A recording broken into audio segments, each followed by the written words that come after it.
Hey guys, 8 here. In this video, we're going to talk about what ISO or ISO speed is and how it affects your images as well as your videos.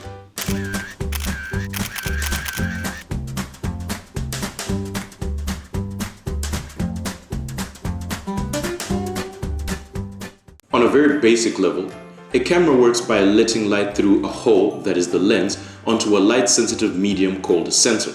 This sensor is digital and absorbs the light, then it captures the image. ISO stands for the International Organization for Standardization. The organization combined many classifications of film sensitivity into one system that was uniform. The higher the ISO number, the greater the light sensitivity of the sensor. So how does ISO affect your images and videos? Well, in simple terms, if you're shooting outside in daylight, you almost never need to raise the ISO sensitivity because there's a lot of light available, hence there's no need to make your sensor more sensitive to light when it's already getting more than enough of it. Take this picture for example.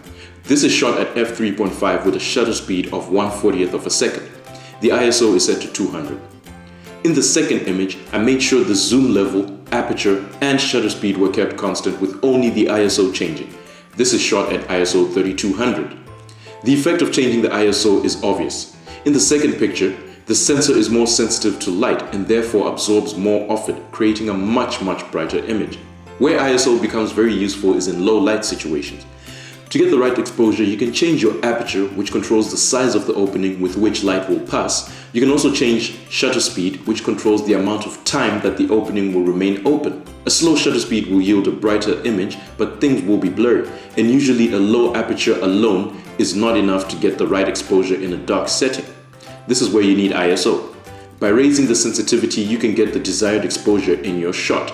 The downside is that increasing your ISO results in digital noise or graininess in your image. Take this photo for example. This is shot at ISO 200 and there is very little noise. In the second photo, ISO is set to 3200, and even though you're getting a brighter image, the dark areas have a lot of noise or graininess. Sometimes this graininess is a desired artistic effect, but in general you want as little noise as possible in your videos and photos. The ideal scenario is finding the perfect balance between the three exposure controls: aperture, shutter speed, and ISO. You can always raise your ISO if needed, but you do not want to raise it too much or else your image will become noisy and lose sharpness. All these principles are applicable to when shooting video as well. Once again guys, don't forget to like and leave a comment if this video was useful to you. Most importantly, don't forget to subscribe for more videos like this. See you guys in the next one.